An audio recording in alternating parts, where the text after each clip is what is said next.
ભાજપ સત્તા માટે કાચીડાની જેમ ગમે ત્યારે રંગ બદલે છે અને એનું ઉત્તમ ઉદાહરણ ભાજપે અત્યારે પૂરું પાડ્યું છે કે જ્યારે ગુજરાતના ઇલેક્શનની અંદર આમ આદમી પાર્ટીએ સૌ પ્રથમવાર મહિલાઓને સન્માન નીતિ આપવાની વાત હોય કે અન્ય સુવિધાઓ આપવાની વાત હોય, આ બાબતની અંદર ભાજપે ત્યારે ગુજરાતની અંદર એવી વાતો ફેલાવી કે આ તો રેવડી છે, આવું મફતના લોકો ગુજરાતમાં લઈ નહીં, આવી વાતો કાવી કરી અને એકદમ નકારાત્મક વાતાવરણ ઊભું કરવાનો જે પ્રયત્ન કર્યો. પરંતુ જ્યારે આજે દિલ્હીની અંદર ઇલેક્શન આવી રહ્યું છે ત્યારે ત્યાં ભાજપે એવું જાહેર કર્યું કે અમે 2500 મહિલાઓને સન્માન નિધિ આપીશું, અન્ય સુવિધાઓ આપીશું, ગેસના સિલિન્ડર 500 રૂપિયામાં આપીશું અને અન્ય બાબતોને લઈને જે જાહેરાતો કરવામાં આવી છે. અને સાથે સાથે એવી પણ ભાજપ દ્વારા વાત કરવામાં આવી કે દિલ્હીમાં જે આમ આદમી પાર્ટી દ્વારા કલ્યાણકારી યોજનાઓ ચાલે છે એ તમામ યોજનાઓ અમે ચાલુ રાખીશું. એનો સીધો મતલબ તો એ થાય છે કે ભાજપે પોતે પણ સ્વીકારી લીધું છે કે આમ આદમી પાર્ટી અને અરવિંદ કેજરીવાલ લોકો માટે કલ્યાણકારી યોજનાઓ લઈને આવે છે અને કામ કરે છે. પણ મહત્વની વાત એ છે કે દિલ્હીની અંદર મહિલાઓને 2500 રૂપિયા સન્માન નિધિ આપવાની વાત થતી હોય, ગેસના સિલિન્ડરમાં રાહત આપવાની વાત થતી હોય, તો 30 વર્ષથી આ ગુજરાતના લોકો એક સાથે સતત ભાજપની સરકાર લાવે છે, ભાજપના લોકોને મત આપે છે, તો એના મહિલાઓને સન્માન નિધિ કેમ નહીં, અહીંની ગુજરાતની જનતાને રાહત કેમ નહીં, ગુજરાતના લોકો માટે કલ્યાણકારી યોજનાઓ કેમ નહીં? આ પ્રશ્નાર્થ ગુજરાતની ભાજપ સરકાર સામે છે અને આવનારા સમયની અંદર આમ આદમી પાર્ટી આ મુદ્દાઓને લઈને ચોક્કસથી અવાજ ઉઠાવશે. આભાર. પ્રવીણ રામ, પ્રદેશ ફ્રન્ટલ અધ્યક્ષ, આમ આદમી પાર્ટી. નમસ્કાર, હું છું આપનો રાજુ કરપડા.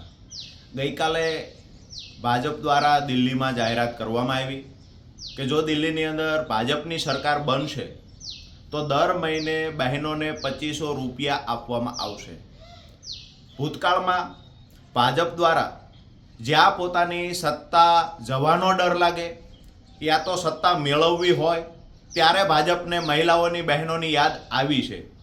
મહારાષ્ટ્રમાં પણ આવી જાહેરાત કરવામાં આવેલી, લાડલી બહેના યોજના અંતર્ગત મધ્યપ્રદેશમાં પણ જાહેરાત કરવામાં આવેલી. મહત્વની વાત એ છે કે દેશની અંદર સૌથી પહેલાં બહેનો માટે, બહેનોને મદદરૂપ થવા માટે સૌથી પહેલાં બહેનોને સહાય કરતા યોજના કોઈએ જાહેરાત કરી હોય તો એ આમ આદમી પાર્ટીની સરકાર દિલ્હીમાં હતી, જે દર મહિને બહેનોને 1000 રૂપિયા આપતી. બહેનોને મફતમાં બસની સુવિધાઓ દિલ્હીની અંદર આમ આદમી પાર્ટી સરકાર દ્વારા આપવામાં આવતી. 200 યુનિટ વીજળી ફ્રીમાં આપતા હતા. 4 ધામની જાત્રા બુઝુર્ગ લોકોને, વયોવૃદ્ધ લોકોને 4 ધામની જાત્રા સરકાર મફતમાં કરાવતી. સારામાં સારું આરોગ્ય, સારામાં સારું શિક્ષણ પણ મફતમાં આપવામાં આવતું. જ્યારે દિલ્હી સરકાર આ તમામ સુવિધાઓ ત્યાંની જનતાને આપી રહી હતી ત્યારે પણ દિલ્હીનું બજેટ નફામાં હતું, એટલે કે સરકાર નફામાં હતી. તેમ છતાં ભાજપ દ્વારા અનાપ શનાપ શબ્દો પ્રયોગ કરવામાં આવતો. મફતમાં રેવડી આપે છે, ખરેખર રેવડી ન આપવી જોઈએ, આવી ખૂબ વાતો ભાજપ દ્વારા કરવામાં આવી. પણ આજે જ્યારે ભાજપને સત્તા જોઈએ છે ત્યારે બહેનોની યાદ આવે છે, બહેનો માટેનો પ્રેમ જાગે છે. મહારાષ્ટ્રમાં પણ બહેનો માટે ત્યારે જ પ્રેમ જાગ્યો, મધ્યપ્રદેશમાં પણ બહેનો માટે સત્તા મેળવવા માટે પ્રેમ જાગ્યો. આજે દિલ્હીની અંદર જ્યારે ભાજપ દ્વારા આવી જાહેરાત કરવામાં આવી છે ત્યારે અમે આમ આદમી પાર્ટી ગુજરાત વતી ગુજરાતની બહેનો માટે ભાજપને વિનંતી કરીએ છીએ, બે હાથ જોડીને વિનંતી કરીએ છીએ કે 28 વર્ષથી ગુજરાતમાં ભાજપનું શાસન છે. ગુજરાતની બહેનોએ શું ગુનો કર્યો છે? વારંવાર 2014માં 26માંથી 26 આપી, 19માં નરેન્દ્રભાઈને વડાપ્રધાન બનાવવા માટે અહીંયાની બહેનોએ ખોબલે ખોબલે મત આપ્યા, પાછી 26માંથી 26, 19માં પણ આપી.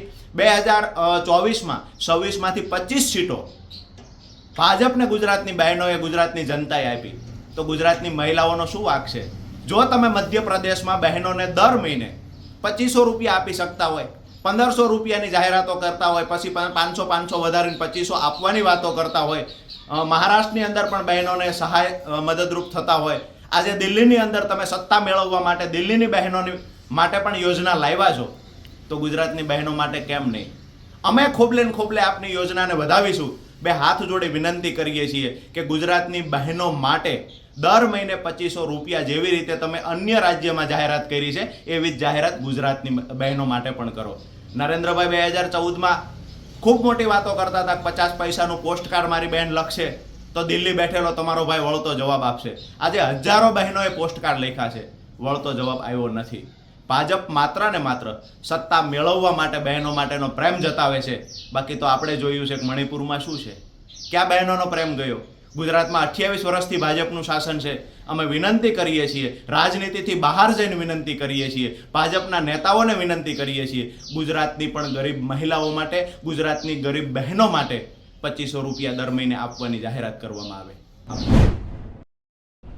જે પાર્ટીના વડા, દેશના વડાપ્રધાન જેવા પદ ઉપર રહીને અરવિંદ કેજરીવાલની યોજનાઓને રેવડી કહીને મજાક ઉડાવતા હતા. પૂરું લાંબુ વિચાર્યા વગર બીજાને ઉતારી પાડવાની હલકી માનસિકતાવાળા લોકોને પણ છેવટે સત્ય સમજાવ્યું. લોકશાહીમાં લોકોને આપવું એ રેવડી નથી. લોકશાહીમાં લોકોના ટેક્સના પૈસાથી સરકારો ચાલે છે. તો જે ટેક્સ લોકોનો છે એના ઉપર લોકોનો અધિકાર છે. એ રેવડી નથી. એ સત્ય તમને મોડું પણ સમજાવ્યું. આ તમે કોઈ લોકો પ્રત્યેની લાગણીથી નથી કરતા. તમારી ભાવના લોકોને આપવાની નથી. તમારી ભાવના તો તમારા કોર્પોરેટ મિત્રોને ધરવવાની છે. પરંતુ તમારી આ જાહેરાતો તમારા સત્તા લોભને કારણે, લાલચને કારણે તમે કરી રહ્યા છો. ખેર, જે કારણે કરતા હો તે તમને જ્યાં જ્યાં ચૂંટણી આવે છે ત્યાંની બહેનો યાદ આવે છે, ત્યાંના યુવાનો યાદ આવે છે, ત્યાંના વડીલો યાદ આવે છે. મધ્યપ્રદેશની ચૂંટણીમાં તમને લાડલી બહેનો સૂઝે છે. રાજસ્થાનની ચૂંટણીમાં બહેનો માટે 500 રૂપિયામાં ગેસ સિલિન્ડર સૂઝે છે. ઝારખંડમાં 500 રૂપિયામાં ગેસ સિલિન્ડર સૂઝે છે. મહારાષ્ટ્રમાં માજી લાડલી બહેના પણ સૂઝે છે અને લાડલા ભાઉ પણ સૂઝે છે. બેરોજગાર યુવાનો પણ સૂઝે છે. જ્યાં પીચ અઘરી લાગે ત્યાં તમને વધારે ને વધારે સૂઝે છે. હવે દિલ્હીની ચૂંટણી આવી. દિલ્હીની પીચ તમારા માટે ઘણી અઘરી છે. એટલે તમારો પ્રેમનો, લાગણીનો ઉભરો દિલ્હીવાસીઓ માટે વધારે ને વધારે ઉભરાઈ રહ્યો છે. તમે સૌથી પહેલાં જાહેરાત શું કરી? જે યોજનાઓની રેવડી કહીને મજાક કરી હતી એ બધી જ યોજનાઓ ચાલુ રાખવાની જાહેરાત કરવી પડી ને. એવી જ રીતે દિલ્હી માટે બહેનોને દર મહિને 2500 રૂપિયા આપવાની બાંયધરી આપો છો. સગર્ભા બહેનોને 21,000 રૂપિયા આપવાની જાહેરાત કરો છો. 500 રૂપિયામાં ગેસનો સિલિન્ડર આપવાની જાહેરાત કરો છો. દિવાળી અને હોળી પર એક સિલિન્ડર મફત આપવાની વાત કરો છો. વડીલોનું પેન્શન વધારીને 2,000 થી 2,500 રૂપિયા કરો છો. 70 વર્ષ કરતાં વધારે ઉંમરના વડીલો છે એમનું 2,500 થી વધારીને 3,000 રૂપિયા પેન્શન આપવાની વાત કરો છો. કેન્ટીનો શરૂ કરીને માત્ર 5 રૂપિયામાં પૌષ્ટિક ભોજન પૂરું પાડવાની જાહેરાત કરો છો. તમે જાહેરાતો તો કરો છો. આ તમારી જાહેરાતોમાં ઈમાનદારી કેટલી છે? પાછળથી તમારા કોઈ નેતા આવીને નહીં કહે ને કે ये तो चुनावी जुमला है. માની લો કે ઈમાનદારીથી જાહેરાતો કરો છો. લોકોના ડર બધું જ ભાન ભલભલા નેતાઓને કરાવે છે. લોકોના ડરે, મતદારોના ડરે તમને મોડું પણ ભાન કરાવ્યું તો સારી વસ્તુ છે. પાછળથી એવું ન કહેતા કે वो तो चुनावी जुमला था. જો તમે બધે જ આપી શકો છો, દિલ્હીના મતદારોને આપી શકો છો, તો ગુજરાતમાં તો તમારી સરકાર વર્ષોથી છે. તમારા કયાગરા ભૂપેન્દ્રભાઈ પટેલ અત્યારે મુખ્યમંત્રી છે. તમે ગુજરાતના લોકો માટે, ગુજરાતના યુવાનો માટે, ગુજરાતની બહેનો માટે એક ફોન ના કરી શકો? ભૂપેન્દ્રભાઈને એક ફોન કરીને કહો કે ગુજરાતના વડીલોને માસિક 5,000 રૂપિયા પેન્શન આપે, ગુજરાતની દરેક બહેનને 2,500 રૂપિયા આપે, ગુજરાતની બહેનોને 500 રૂપિયામાં ગેસનો સિલિન્ડર આપે, ગુજરાતના યુવાનોને ફિક્સ પે અને કોન્ટ્રાક્ટના શોષણમાંથી મુક્ત કરીને પૂરા પગારની નોકરીએ રાખે, ગુજરાતના જે યુવાનોને બેરોજગારી અને તકોના અભાવે ડંકી રૂટે વિદેશ જવું પડે છે એમને એ લાચારીમાંથી છોડાવવા માટે એમને મહિને 5,000 રૂપિયા બેરોજગારી ભથ્થું આપો. જો તમારી દાનત હોય તો તમે આ બધું કરો. ત્યાં ડર કરાવે છે, દાનત નહીં. ગુજરાતના યુવાનોએ, ગુજરાતની બહેનોએ તમારું શું બગાડ્યું છે? શા માટે એમને ના મળે? ગુજરાતની મહિલાઓના ભોગે સરઘસો અને કાંડોજ કેમ, સગવડો કેમ નહીં? આ તમને ગુજરાતની બહેનો પૂછે છે, જવાબ આપવો પડશે. ભાજપ વિશ્વની સૌથી મોટી પાર્ટી પોતાને કહે છે, પણ લાગે છે ભાજપ પાસે સારા દિમાગવાળા, બુદ્ધિશાળી કે સેવાકીય માણસો નથી. અને એટલા માટે જ આજે દિલ્હીમાં ભાજપે જે સંકલ્પ પત્ર જાહેર કર્યો એમાં એમણે સ્પષ્ટ કીધું કે આમ આદમી પાર્ટી, અરવિંદ કેજરીવાલજી જે પણ યોજનાઓ ચલાવે છે ને એને અમે ચાલુ રાખીશું. એનો અર્થ એ થયો કે અરવિંદ કેજરીવાલજીનો સંકલ્પ પત્ર એમની બુદ્ધિનો ઉપયોગ ભાજપે બેઠો બેઠો કર્યો.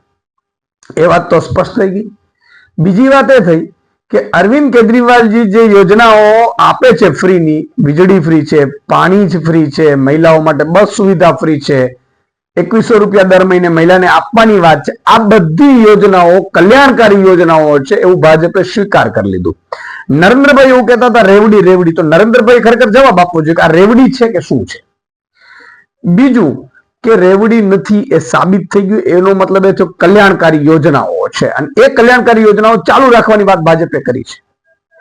તો કેજરીવાલજીનો સંકલ્પ પત્ર આ લોકોએ ઉપાડ્યો. એનું એવું થયું કેજરીવાલજીની ગેરંટીઓ છે, તો કેજરીવાલજીની ગેરંટીઓ છે તો તમને શું કામ ભાજપને મત આપે લોકો? એ તો યોજનાઓ તો કેજરીવાલજી વધારે સારું ચલાવે. કારણ કે તમે રાજસ્થાનમાં ગેસ સિલિન્ડરની વાત કરી હતી, તમે મહારાષ્ટ્રમાં વાત કરી હતી, તમે આપતા તો છો નહીં. ગેરંટીઓ તમે આપી હતી, એ ગેરંટીઓ તમે પૂરી નથી કરતા. 2 કરોડ રોજગારીની વાત હતી, 15 લાખ રૂપિયા ખાતામાં આવવાની વાત હતી. તમારી જે વાત છે સંકલ્પ પત્રમાં આવતા હતી એ કોઈ પૂરી તો થતી નથી. ત્રીજી વસ્તુ એ થઈ કે 30 વર્ષથી ભાજપની ગુજરાતમાં સરકાર છે. દિલ્હીમાં તમારે મહિલાઓને 2100-2500 રૂપિયા આપવા છે, આપો, ખૂબ સારી વાત છે. દિલ્હીમાં નાગરિકોને 300 યુનિટ વીજળી કેજરીવાલજી આપે છે, ફ્રી તમારે આપવી છે, આપો, કઈ વાંધો નહીં. તો ગુજરાતની બહેનો શું પાપ કર્યો? ગુજરાતના નાગરિકોએ શું પાપ કર્યો? અહીંયા તો તમે એમ કહો છો કે આપણે ગુજરાતીઓ મફતનો ન ખપે, તમે તો બધું મફતમાં લો છો. મંત્રીઓ, મુખ્યમંત્રીઓ પ્લેન મફતમાં ફેરવે છે અને અમને ખાલી એટલી અમારી જરૂરિયાત, જીવન જરૂરિયાત વસ્તુ પણ મફતમાં ન આપો. એટલે આ ડોગલી ભાજપ આજે ખુલ્લી પડી ગઈ છે. જો તમારામાં તાકાત હોય તો 30 વર્ષથી અહીંયા ગુજરાતમાં છો, કરીને બતાવો. મહિલાઓ માટે 2500 રૂપિયા મહિને કરી બતાવો, તમે પેન્શન યોજના કરી બતાવો, ખેડૂતો માટે પેન્શન યોજના કરી બતાવો, તમે અહીંયા તમામને મોહલ્લા ક્લિનિક કરી બતાવો, તમે અહીંયા વીજળી ફ્રી કરી બતાવો, પાણી ફ્રી કરી બતાવો. તમારી બસની વાત નથી. તમે ખાલી જાતિ પાતિ ધર્મના નામ ઉપર લડો અને લોકોને લડાવડાવો. એનાથી વધુ તમારી પાસે કોઈ અપેક્ષા છે નહીં. જય હિન્દ, જય ભારત, જય જય ગરવી ગુજરાત.